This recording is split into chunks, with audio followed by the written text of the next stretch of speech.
Hello, welcome to the programme. European countries have some of the best public health systems in the world, and yet cancer rates have been going up, according to the European Commission. For example, in 2022, there was a 2.3% increase on the year 2020. The International Agency for Research on Cancer says it expects cases in Europe to keep increasing over the next 2 decades. That's part of a global trend, but still, Europeans represent less than 10% of the world's population, but account for around 25% of global cancer cases. To talk about all this, I'm joined by 2 MEPs who are passionate about the topic. Tilly Metz is a Luxembourgish MEP from the group of the Greens, and she co-chairs the European Parliament's Intergroup on Cancer and Rare Diseases, which was established in February 2025. Welcome to you. Hello. I'm also here with Peter Agius, who's a Maltese MEP, and he's been very active on the issue, both in Malta and at the EU level. He's from the Conservative European People's Party. Welcome to you as well. Thanks for the invitation. Tilly Metz, let's have a look at some of these facts first. It is the second leading cause of death in the European Union, cancer, despite these social security systems that we have in the EU. Why do you think it's spreading? Yeah, I think we have to consider also how people are living. I mean, also what food they are eating, how healthy is the diet. I mean, probably a lot of people have also eat too much ultra-processed food, lack of movement, but also the environment they live in. The working conditions they have to face, that also plays. If they are chemicals, they have to manipulate, for example. And so it's also about the environment, it's socio-cultural factors. I mentioned the food habits, lack of movement that leads then to obesity. Too much exposure to sun can also cause, of course, cancer. What are your thoughts on that, Peter Agius? Do you think Europeans have become too comfortable and that's leading to these problems that your colleague is talking about? Yes, certainly. I think there are a number of aspects, but certainly we have all the data showing that cancer is the result of environmental, lifestyle, food, a combination of factors. Of course, improved diagnostics and improved cancer screening can also lead to increased rates. But this is, of course, welcome in the sense that we need to have a better diagnostics and a better awareness and screening programs to be able to cure cancer, because this is, after all, our European ambition. Let's beat cancer, and we can do it. We can do it with the ongoing Beating Cancer Plan. If we reinforce it and we adapt it, we learn from the lessons over the past years, and we focus more on where Europe can deliver results beyond what is already being done successfully in a number of member states. And I think it's very important we really tackle also the most obvious causes, which is tobacco products. I mean, there was a revision of the tobacco products that was foreseen for 2026. Now it's delayed. I mean, we had the opportunity to better regulate pesticides. It was not possible to do because of conservative and also now far-right political parties that really want to kill everything that is regulation on the environment or stronger regulation on chemicals. That's really an issue we have to face. Your party group wants to water down this kind of standards? I certainly concord that we need to get our act together in a number of areas. I think Europe has made a self-declared ambition of having a tobacco-free generation, reducing tobacco consumption to 5%. We are still around, I think, 26, 27%. So evidently we are not doing enough when it comes to food. Of course, a lot can be done also when it comes to consumer information. When it comes to pesticides, of course, the European Parliament in the previous legislature, I was not member there, did not manage to find a majority consensus about a number of issues. So, but I do concord, a lot can be done on addressing the causes of cancer. So we need to speak about how Europe can help in healthcare. How can we use the new tools like AI for genetic diagnostics and, you know, a wider healthcare, a more personalized healthcare.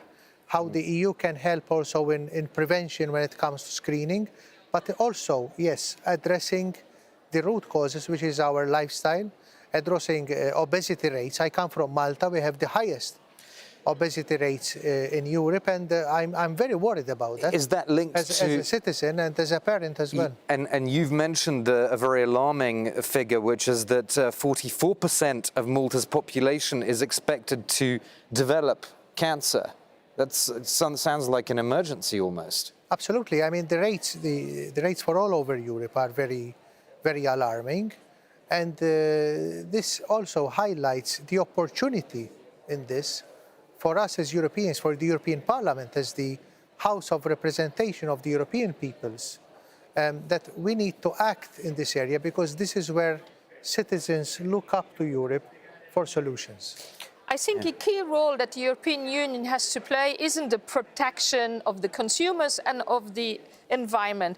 And we speak about tobacco now. We did not mention alcohol. We did not mention we eat too much red meat. There was now a study that came out from the Lancet Health Committee. We should speak about what is really also healthy diet, but also the labeling. I think that's also always postponed on alcohol. So that is where the Europe has competence and what is our mission really. Yeah, and the whole issue of regulating, for example, products being used in cosmetics, that's an EU-level decision that could be made rather than national. Yeah. I think we should be very careful on, when people look at Europe, we sometimes are a bit of a victim of our own model, in the sense that I don't want a Europe which is overly prescriptive. I don't want a Europe which dictates my lifestyle, but I do want a Europe which helps me decide. Okay. As a parent, as a citizen, as a person who is trying to live healthy myself, I want Europe which helps me by food labeling, indicating elements which are bad for my health. So I think finally it's about finding the right balance, not a very prescriptive approach, dictating or banning things, but guiding consumers to the right choices. It's about honest communication, it's about transparency, it's about raising awareness, it's about labeling. I think clearly there we have a role to play, and this is European competence. Rather and than also national. Giving minimal taxation on tobacco products that are really spreading among young people. I just want to ask you about the regional disparities, which I mentioned in my introduction. If we look at a map, the countries with the highest rates of cancer are more orange. So that's Ireland, Denmark, the Netherlands, Croatia and Hungary. But even if we look at the Mediterranean, despite the famous Mediterranean diet, Cyprus doesn't look too good, and Italy is actually the same as more northern European countries. Tilly Metz, what's your takeaway from looking at these inequalities? I mean, we have to analyze, of course, the specific risk factor there in some countries higher than in others. But to be honest, we know the risk factor of cancer. I mean, they are not falling from the sky. We know that it's linked to tobacco, to unhealthy food, to obesity, to environment, to air pollution. So, I mean, now we could blame more the other, and it's always how it is really done, also the statistics. But in general, I mean, we know about the risk factor. Now it's our responsibility as politicians to raise awareness, to make possible that people can make choices, yes, but also to play the role of transparency and really showing how dangerous certain products are regarding eternal chemicals, for example. We speak a lot about PFAS also now. Yeah. Peter Agius, so you've written about the whole aspect of research and innovation and how that can boost cancer prevention and obviously certain forms of treatment as well.